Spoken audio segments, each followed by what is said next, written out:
Olá pessoal, tudo bem com vocês? Hoje nós vamos dar início aos itens 3, 4 e 5 do capítulo 5 e também fazer as correções das atividades da aula passada. Então veja bem aí uma imagem tão bonita de Fortaleza, certo? Show de bola! E vamos nós! A primeira é a atividade para começar. Tem aí uma paisagem muito bela, né? Lá de o município de Minas Gerais, certo?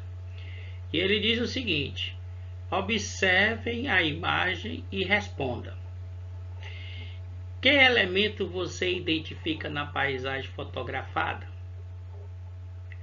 Esses elementos, claro, que vocês vão observar são elementos de uma paisagem, né, que constrói o espaço geográfico. Bem fácil, né? Segunda, em sua opinião, veja que essa questão é uma questão pessoal. Esses elementos são comuns a todas as cidades? Por quê? Então veja bem aí o que você vai interagir, discutir, que elementos são comuns, se esses elementos são comuns a todas as cidades. E a última, quais elementos da paisagem você também observa no seu município? Vamos partir para a próxima. Vamos lá, para a primeira questão. Que elementos você identifica na paisagem fotografada? É claro que você certamente deve ter colocado a vegetação, as serras, pode ter colocado também as pessoas, caso você tenha visto, que são elementos naturais. E provavelmente você deve ter colocado as construções, né? Como os edifícios, as casas, as pontes, que são elementos culturais, aqueles que são elementos elaborados pelo homem. Já a segunda questão, que é uma questão pessoal, como eu já falei anteriormente, em sua opinião, esses elementos são comuns a todas as cidades? Por quê? Você respondeu, claro que sim, professor. Observe que os elementos apresentados na fotografia são os mesmos observados na cidade de Fortaleza, mas com um detalhe diferente. Veja bem, gente, a cidade de Fortaleza é uma cidade litorânea, enquanto essa cidade da fotografia é uma cidade serrana. Então há uma diferença entre a paisagem fotografada e o nosso município Fortaleza. Ok, gente? Parabéns aí para vocês que acertaram, né? Vamos para a terceira questão. Quais elementos da paisagem você também observa no seu município? Uma questão pessoal. Aí você vai ter que colocar o quê? As construções, as casas, os edifícios, as avenidas, a vegetação e etc. Então, tá aí o nosso exercício para começar. Vamos para a próxima. Agora vamos responder o texto e ação da página 101.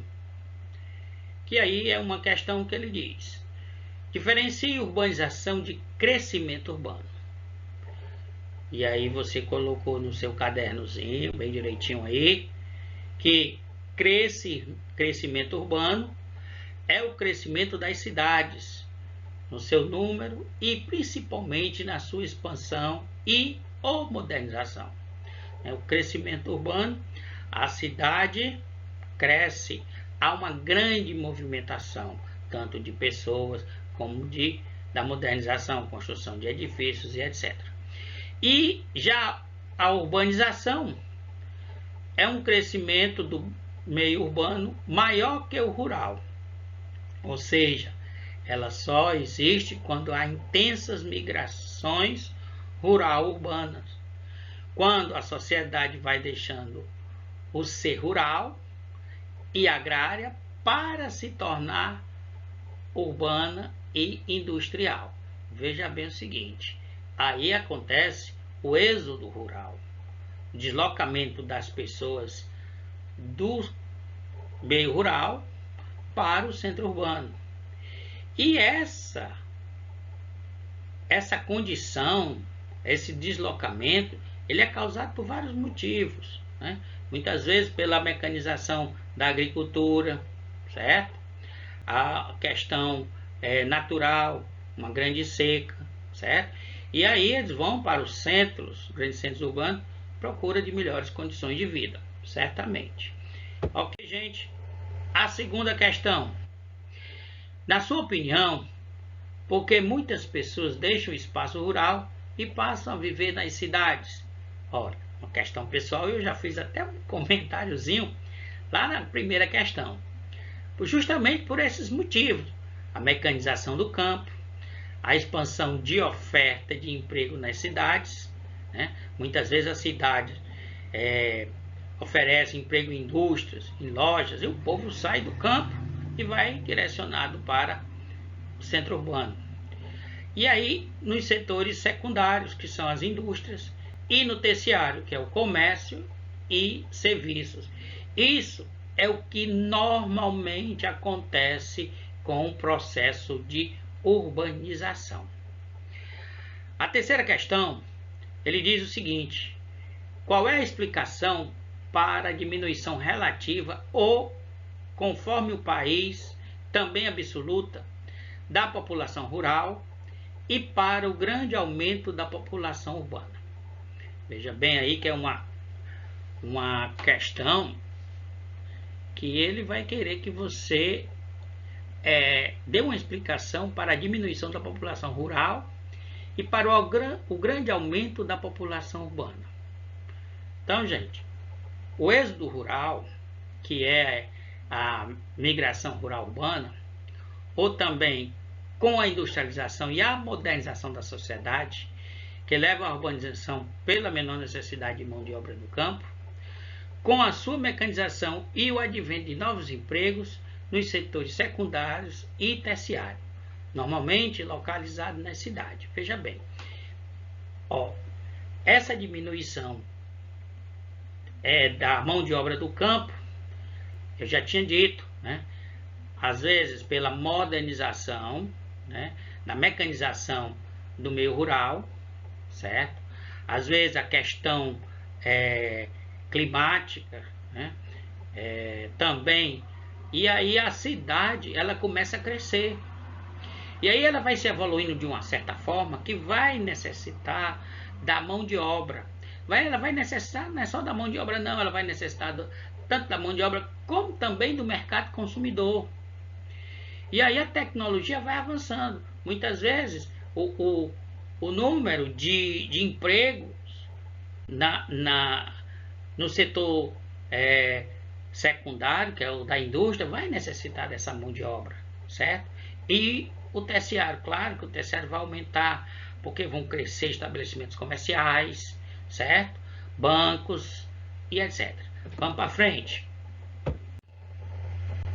Agora, o exercício da página 104, texto e ação, novamente.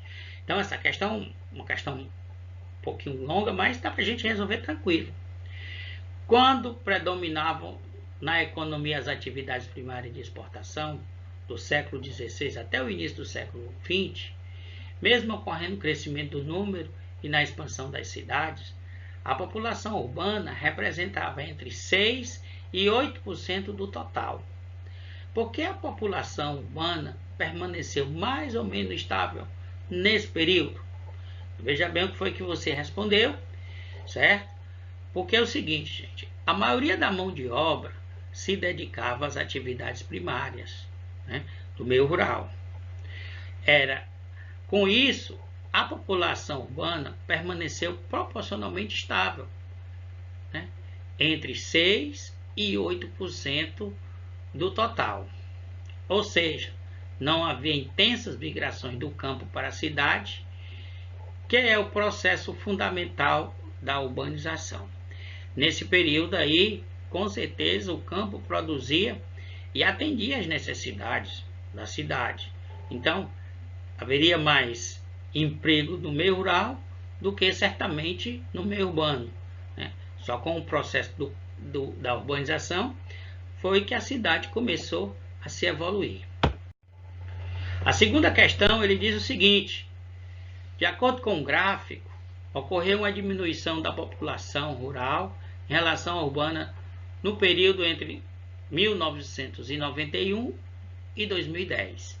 Veja bem que aquele gráfico que tem lá no livro, vocês devem ter visto, e deve ter dito o seguinte, que houve sim, né, uma diminuição, pois a população diminuiu de 35,8 milhões, 24% da população, em 91, para 25,5 milhões em 2010, ou seja, 16% da população, certo? Então, ele diz que ocorreu essa diminuição da população rural em relação à urbana nesse período, por conta que a cidade começou a crescer, e aí precisava da mão de obra e do mercado consumidor. Vamos para frente.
Agora, gente, vamos chegar ao nosso conteúdo. Conteúdo este que vai ser de grande importância para também as nossas atividades futuras. Então, veja bem, metropolização e regiões metropolitanas. E aí eu começo, gente, explicando, né, as definições, acrescentando algumas características que são importantíssimas para você. Porque é a partir daí que você vai, né, entender os processos de urbanização, a questão da rede urbana e etc. Então, a metropolização, isto é a concentração demográfica, ou seja, das pessoas, nas metrópoles, que são cidades com mais de 1 milhão de habitantes. Rapaz, eu vou lhe dizer, uma cidade pequena com 1 milhão de habitantes, viu? Nós podemos considerar como metropolização, essa concentração demográfica nas metrópoles, né? Ao mesmo tempo, formam-se regiões metropolitanas com o crescimento acelerado das grandes e médias cidades e com a ocorrência da conurbação. Esse assunto aí nós já vimos, né? A conurbação é quando uma cidade grande, uma cidade média, ela começa a crescer e abranger outras cidades pequenas. Como também a cidade grande aumenta e vai se expandindo até chegar a uma cidade média e depois, consequentemente, a cidade pequena. É um processo de junção das cidades. Regiões metropolitanas são um conjunto de municípios contíguos, ou seja, vizinhos ou espacialmente interligados e integrados a uma cidade central com serviços públicos e infraestrutura comum, certo? É uma rede de ligação entre essas cidades. Isso significa que certos problemas em serviços urbanos, como transporte, abastecimento de água, esgotos e etc., não deve mais ser tratado isoladamente em cada cidade vizinha, mas em conjunto. A gente vê o seguinte, que tem determinados problemas que as cidades ficam jogando uma para a outra, né? Como são vizinhas e o limite territorial. Eu não vou resolver isso porque não pertence ao meu território. Então, isso aí é o seguinte, essas regiões metropolitanas, elas têm que viver em comum, certo?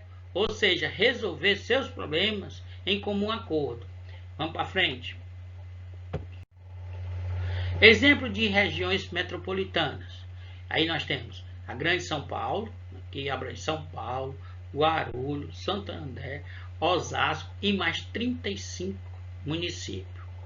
O Grande Rio de Janeiro, né, abrange o Rio de Janeiro, Duque de Caxias, Belford Roxo, São Gonçalo e mais 13 municípios. A Grande Belo Horizonte, composta de 34 municípios. E o Grande Recife, composto de 14 municípios.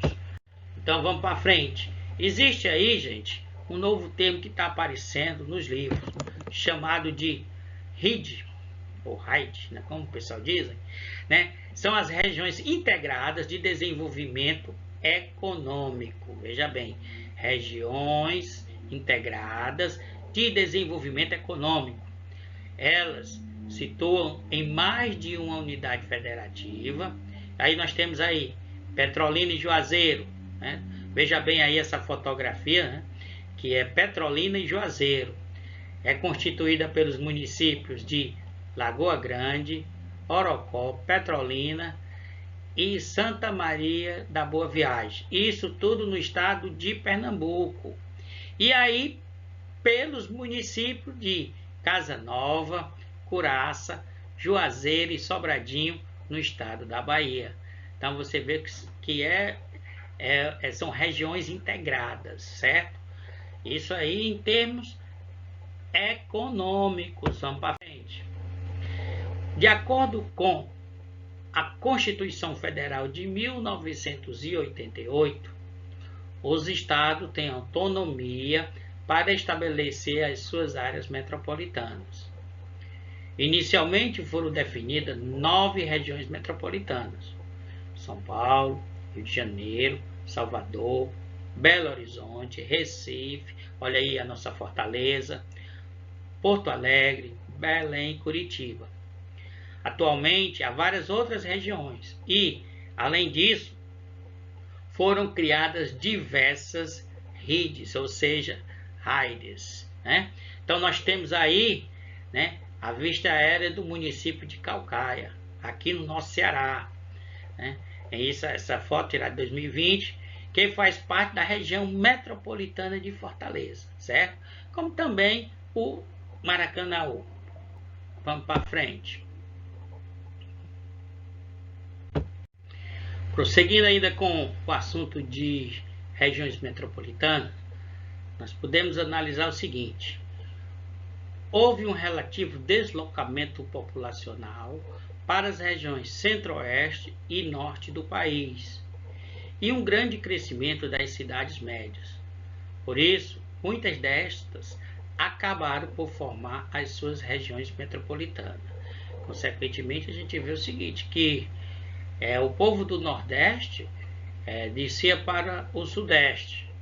E o sudeste cresceu, e aí houve, né, um deslocamento tanto para a região centro-oeste, principalmente ali para aquela região ali do Distrito Federal, depois para as outras regiões ao norte, né, como Manaus, Pará e etc. Né?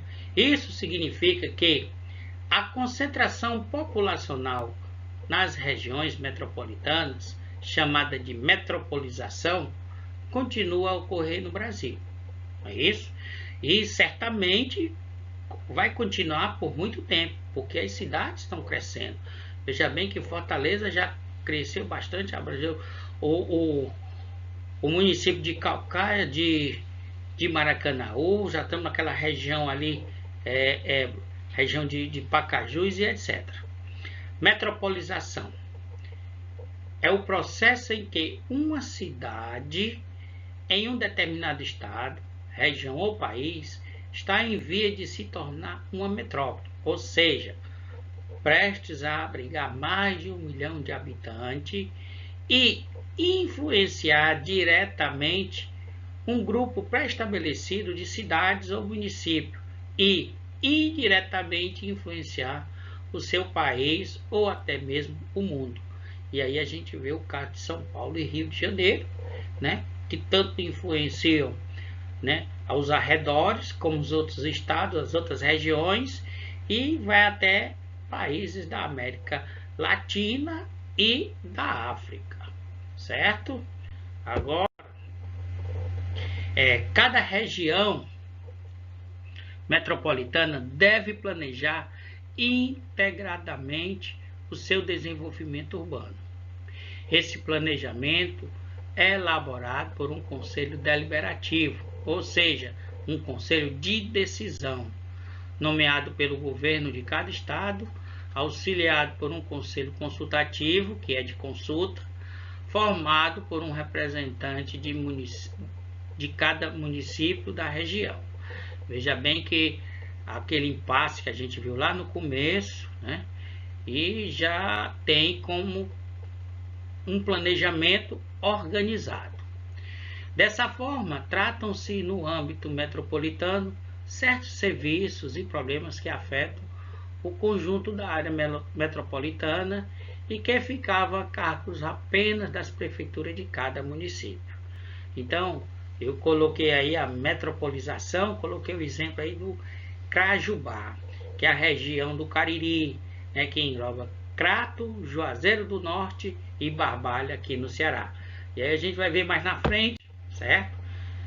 Veja bem aí, olha, a região metropolitana do Cariri é uma metrópole em crescimento e em movimento, né? A região metropolitana do Cariri foi criada pela Lei Complementar Estadual número 78, sancionada em 29 de junho de 2009, e é formada por 9 municípios, surgindo a partir da conurbação entre os municípios de Juazeiro do Norte, Crato e Barbalha, anteriormente chamada de Triângulo Crajubá. Então veja bem aí essa vista maravilhosa dessa região, né, que está se desenvolvendo, e ela já cresceu tanto, né, que abrangeu aí vários municípios, né, e aí ela vai crescer mais, né, 9, depois vai aumentar, com certeza. No quarto item, vamos trabalhar sobre rede urbana. E aí nós temos o seguinte: algumas características que são importantes a gente saber. A rede urbana é um sistema de relações políticas, econômicas e culturais que as cidades estabelecem em um determinado espaço geográfico. Também a subordinação do campo e de pequenas cidades às metrópoles. A gente vai ver daqui a pouco que o campo ele é subordinado, ele fornece muitas vezes, né, matéria-prima para a cidade.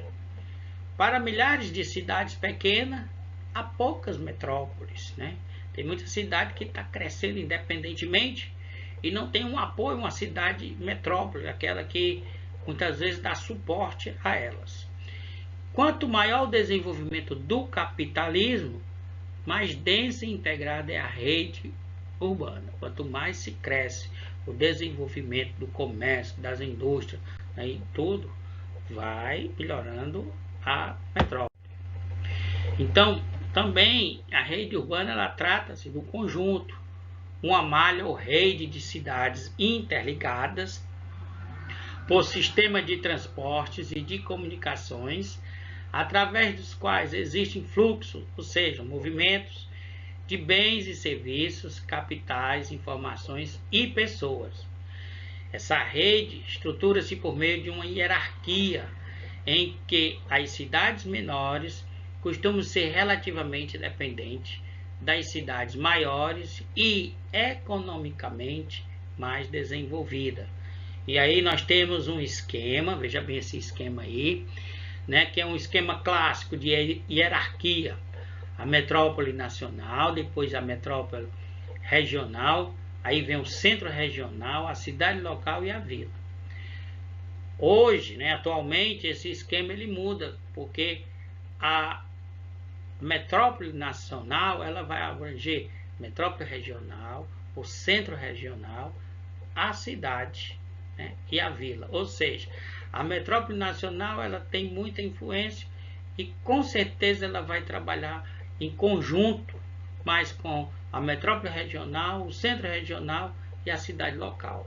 A vila ela é subordinada à cidade local. Dando sequência à rede urbana brasileira,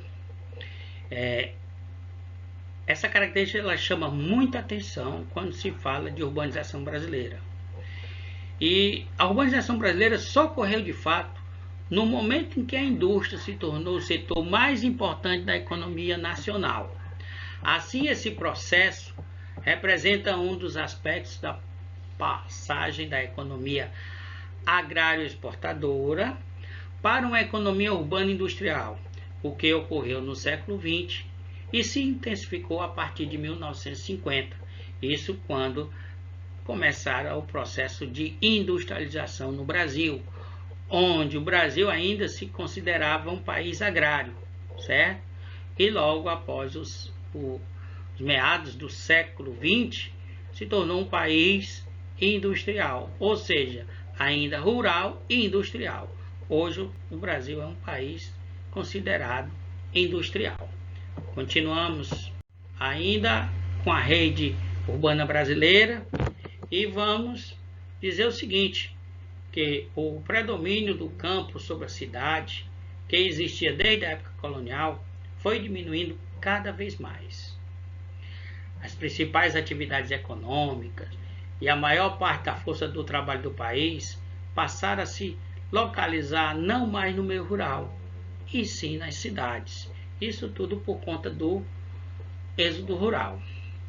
Com a subordinação do campo à cidade e das cidades menores às maiores, com a intensificação de fluxo entre elas, ou seja, movimento de bens, serviços, pessoas, capitais e etc., tem-se a formação da rede urbana. Então, lá no começo a gente viu que a rede urbana era uma relação, né, comercial, cultural, né, de pessoas, de movimento e etc. Então está aí, né, o que realmente é uma rede urbana, não é isso? Há uma subordinação tanto do campo à cidade, das cidades menores às maiores, né, e a intensificação de fluxo, né, de movimentos, de bens, de comércio e etc. Vamos lá. Anteriormente, o campo fornecia principalmente bens para exportação, quando o Brasil era um país agrário. A partir dessa passagem para uma economia urbana industrial, o campo não mais comercializa apenas os excedentes nas cidades, como ocorria no período colonial, justamente, gente, com o café, no qual predominava a política mercantilista, mas passa a produzir essencialmente para o meio urbano, matérias-primas para as indústrias e alimento para a população que se concentra nas cidades. Então houve aí uma grande mudança, uma grande revolução com relação aí ao processo de rede urbana e principalmente no Brasil, né? Então veja bem o seguinte, é preciso frisar que o setor agrário de exportação continua até hoje a ser importante para a economia brasileira. Claro, né? As nossas terras são muito férteis, né? As exportações agora diversificadas e não apenas baseadas em alguns poucos produtos trazem receitas para o país, certo? A gente era um país cafeeiro, aquela coisa toda. Depois nós tivemos vários Brasis com cada setor em região que se destacava, como o algodão, a cana-de-açúcar, o café e etc. Porém, se antes esse setor permitia a importação de bens manufaturados de consumo ou alimentava o tráfico de africanos escravizados até 1850, agora a renda gerada pelas exportações é utilizada principalmente para pagar as importações de maquinaria, equipamentos e combustível para o setor industrial, além da dívida externa gerada em grande parte pelas importações realizadas por esse setor. Então a gente vê o seguinte, que a indústria, né, hoje ela não trabalha internamente, sim externamente, né? As importações, né? O Brasil comprando maquinário para cada vez mais desenvolver sua indústria. Então aí nós temos aí uma gravura aí da fábrica de pão de queijo no município de Belo Horizonte, né, Minas Gerais. Na foto aí é a massa a caminho da batedeira, justamente aquele pãozinho gostoso no cafezinho da manhã ou no final da tarde. Vamos para a nossa questão. O meio rural brasileiro não produz mais quase exclusivamente para o mercado externo, como era a regra até o fim do século XIX. A partir da industrialização, o meio rural passou a operar em função das cidades, que se expandiram e cresceram em número, além de terem ficado mais integradas com o desenvolvimento de meios de transporte e de comunicação. Então vamos para frente. Aí nós temos a hierarquia urbana, que eu já fiz um comentário, aí mostrei até esse esquema, só que aí eu vou explicar. Uma ordem com base em lugares que predominam e outros que são subordinados. Isso é a hierarquia. Essa hierarquia urbana vai das metrópoles, em número pequeno, até as pequenas cidades, em milhares, sendo estas dependentes ou subordinadas àquelas. É uma relação de polarização, na qual, em geral, as cidades maiores polarizam as cidades menores. Ou seja, há uma interação entre elas. Provavelmente que a metrópole nacional, né, é a que vai dominar, né, que vai reger regras sobre as outras cidades, certo? Geralmente tem uma relação de poder entre as outras cidades. As três metrópoles, São Paulo, a grande metrópole nacional, Rio de Janeiro e Brasília, que são metrópoles nacionais, cada uma à sua maneira polarizam praticamente todo o território brasileiro e, mais além, exerce forte influência sobre parte da América do Sul e até países da África, certo? Bem, gente, há 8 metrópoles ou metrópoles regionais. Abaixo de São Paulo, a grande metrópole nacional, Rio de Janeiro e Brasília, estão 70 capitais regionais. Essas capitais são cidades polarizadas pelas anteriores, mas que também polarizam uma extensa região dentro dos seus municípios. Em 169 centros regionais ou subregionais que geralmente são polarizados pelas metrópoles regionais, nacionais e globais. Estes, por sua vez, polarizam uma boa parte da região comandada pela metrópole regional. E por fim, vem os centros locais, pequenas cidades, cujo poder de atração em geral não vai além da área de seu município e apresenta a população inferior a 10 mil habitantes. Daí partem, né, que eles controlam ou exercem polarização sobre uma pequena região, né? E é naquela escala a gente vê a vila, né? Que a vila só pode ser pelaquela cidade regional. Então vamos para frente. Com a modernização do país, ou resultante do crescimento da economia urbana industrial, uma maior complexidade da divisão territorial do trabalho e do desenvolvimento das redes de transporte e telecomunicações, esse esquema pode ser integrado nas diferentes escalas. Então veja bem, né? Se você observe o mapa e repare nas relações entre as diferentes cidades brasileiras. E aí eu coloquei no próximo slide, né, o mapa para vocês observarem. E é importante destacar que no Brasil toda sede de município é considerada cidade. Em 2017 existiam 5.570 municípios.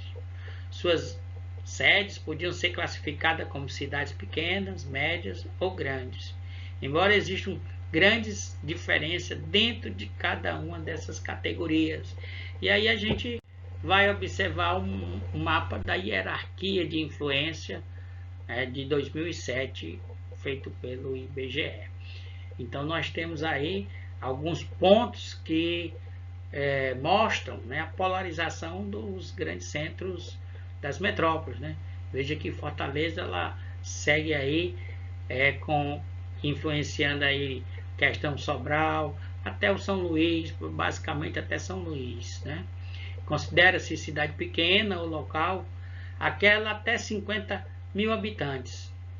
As cidades médias com 50 a 500 mil. As grandes cidades com mais de 500 mil habitantes. Costuma-se considerar a metrópole uma cidade com mais de 1 milhão de habitantes. Em 2017, havia 17 cidades brasileiras com a população superior a 1 milhão de habitantes.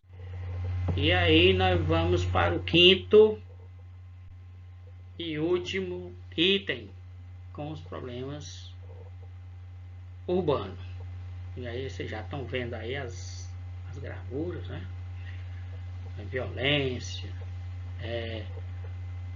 o aumento da poluição atmosférica, né? Contaminação nos rios, e etc, etc. Vamos para frente.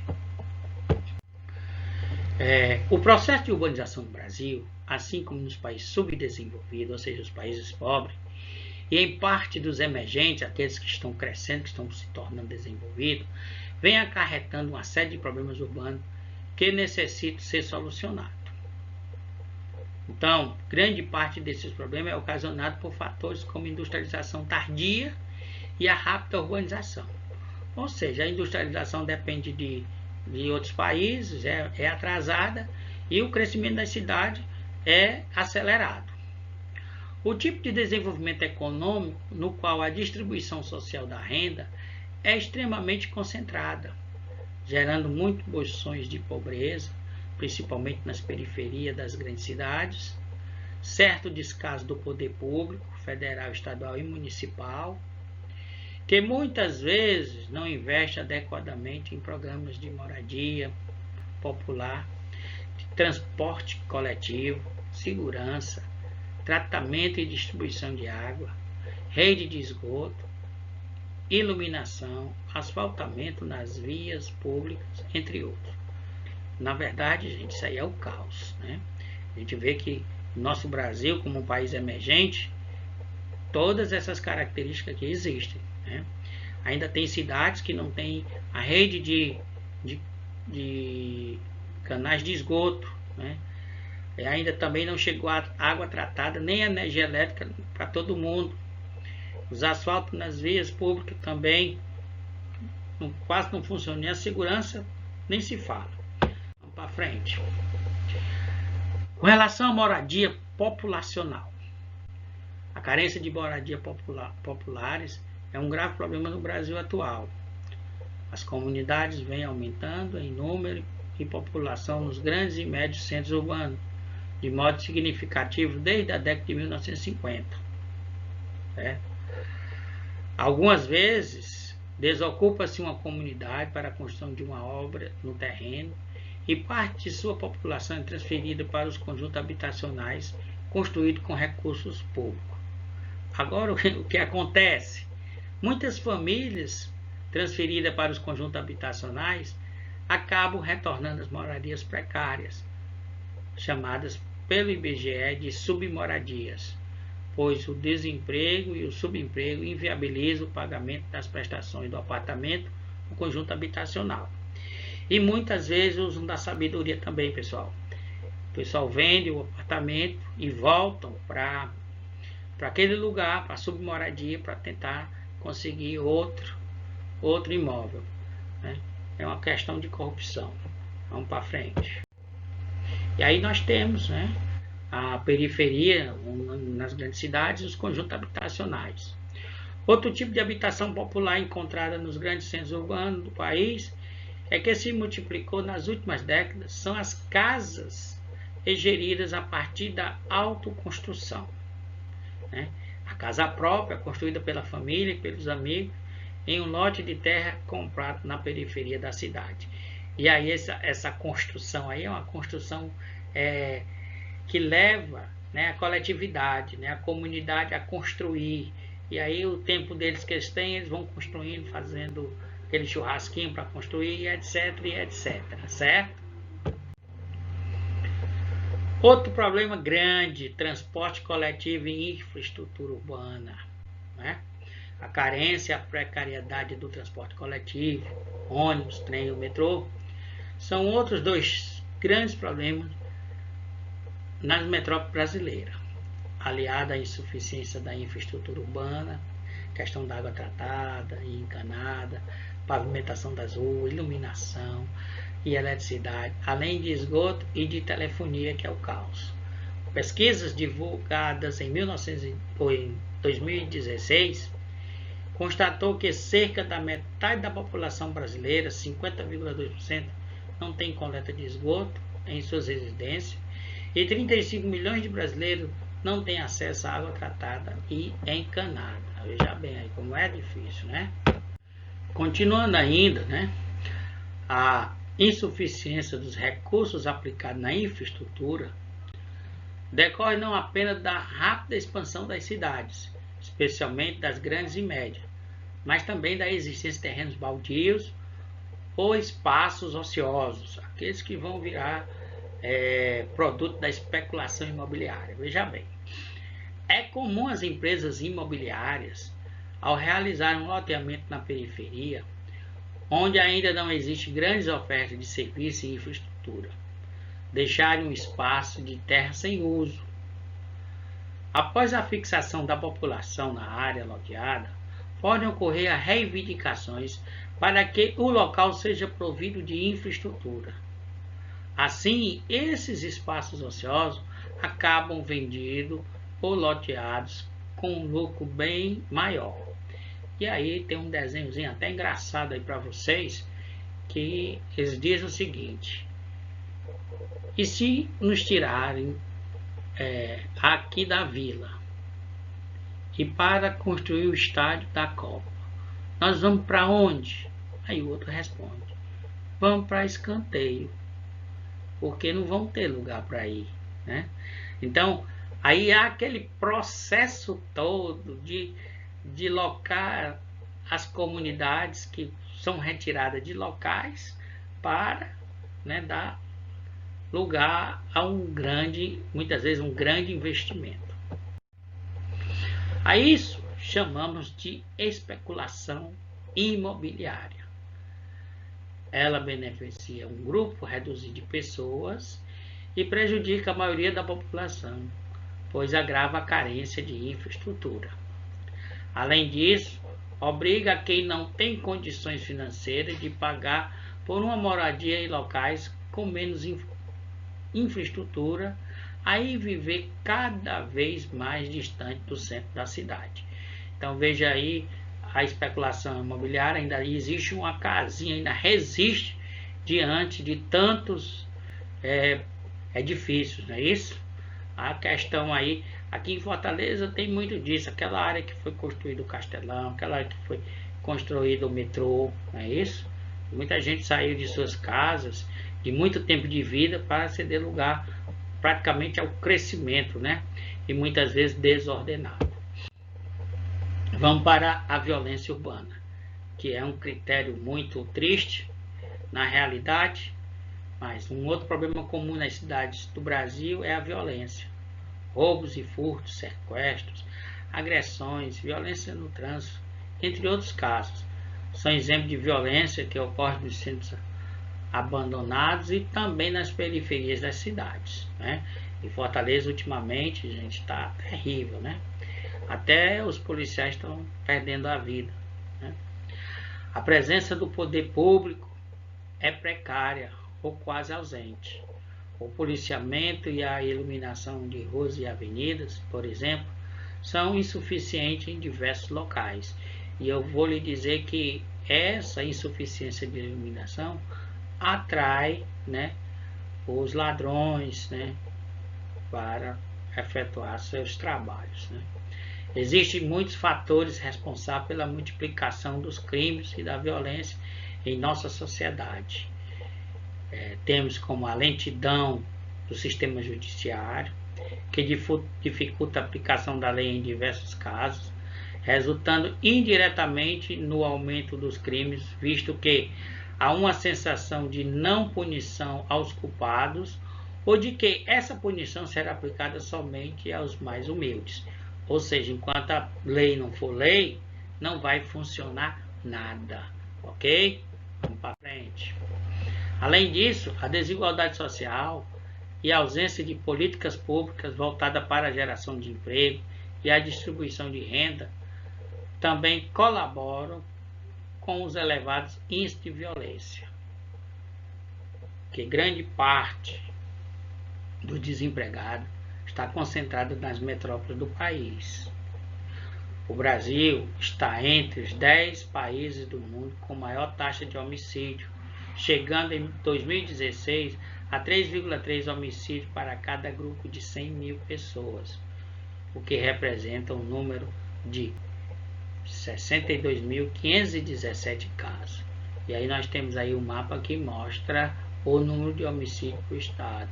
E aí nós temos aqueles em vermelhos que são os que tem, ocorre com maior quantidade. O Ceará, o Pernambuco e o Pará. É isso? Vamos para frente. O Ceará é campeão, praticamente. Os problemas ambientais urbanos. E aí a gente tem aí a imagem aí de queimadas, de lixo nas ruas e etc. As cidades, especialmente as grandes e médias, concentram vários problemas ambientais. Poluição do ar pelos veículos, principalmente pelas fábricas. Poluição sonora, né? Poluição visual, poluição das águas dos rios, córregos e lagos que cortam a área urbana ou localizado no seu entorno. Excesso de lixo, que na maioria das cidades brasileiras não é reciclado ou descartado de modo apropriado. A gente passa aí e vê os lixos em todo lugar, tudo quanto é rua, né? Um acúmulo de lixo, né? E aí nós temos a industrialização também acarreta nos centros urbanos a formação de um microclima específico denominado clima urbano. O clima de uma região não depende apenas das condições locais, mas também de fatores planetários, massas de ar, circulação atmosférica e insolação, que são os mais importantes para as condições climáticas. Os fatores locais, maior ou menor presença de água, de vegetação, de asfalto e concreto, de gás carbônico no ar e etc., também influenciam o clima. E aí nós temos aí, né, o efeito estufa, mostrado aí, né, que alguns gases se acumulam na atmosfera, fazendo com que a região fique mais aquecida. E aí você vê o seguinte: não tem asfalto onde a água corre, ocasiona enchentes, aumenta a temperatura, aquela coisa toda. Então a gente vai ver o seguinte: o microclima para designa clima de áreas restritas, principalmente em algumas cidades. De modo geral, as médias e grandes cidades são mais quentes e mais chuvosas que as áreas rurais vizinhas. A elevação das médias térmicas nos centros urbanos ocorre por causa de diversos fatores. O efeito estufa, provocado pelo aumento do gás carbônico na atmosfera, o asfaltamento das ruas e avenidas, a presença de extensas massas de concreto, a ausência de vegetação e etc. Então gera o caos com relação a isso, né? Aí forma até também as ilhas de calor, também com o crescente aparecimento de edifícios. Para a ilha de calor, a carência da vegetação, os enormes edifícios que limitam a ação dos ventos, além da superfície coberta por asfalto e concreto, contribui para a formação das ilhas de calor na cidade, em relação às grandes, né? Em especial nas grandes, perdão. Calcula-se que, em média, as grandes cidades têm médias de temperatura entre 4 graus Celsius a 5 graus Celsius acima do entorno. Então, nós temos aqui em Fortaleza, a gente pode pensar bem que o centro da cidade é quente por conta daquela área da parte litorânea ser toda, né, circulada de edifícios, né? Então o vento não circula, né? É impedido. E aí, meus amigos, nós temos aí a nossa agenda, né? Correção das atividades. Para começar, a página 100 foi corrigido, dos textos de ação da página 101 e 104. E aí vimos os itens, finalizando o capítulo 5, né? E aí a atividade para casa. Vocês vão resolver aí o texto de ação da página 110, 113 e 118. Mais uma vez, venho lembrar vocês que o trabalho de férias é para ser entregue no retorno das aulas presenciais. Meus amigos, até a próxima, que Deus abençoe.